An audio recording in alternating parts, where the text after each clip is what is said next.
Parte semana 2 com Jesus.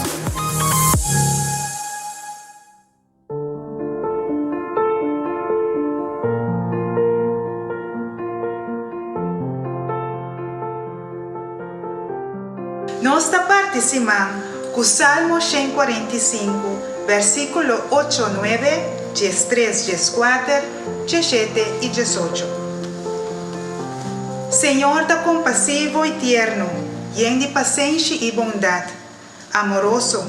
Senhor está bom para tudo lo que está existir, lleno de ternura para toda sua criatura. O reino está reino eterno, o domínio está para toda geração. Senhor está fiel na toda sua promessa, bondadoso em toda sua ação. Esnang na ponto de cair e tawanta, e talantes não puta cargar. Senhor, su moda de raça está justo, e está bondadoso em sua obra. Senhor, está cerca snang puta invoque, cerca tur puta yame de coração. Senhor, te para nos tur, e não está raça nenhuma classe de distinção.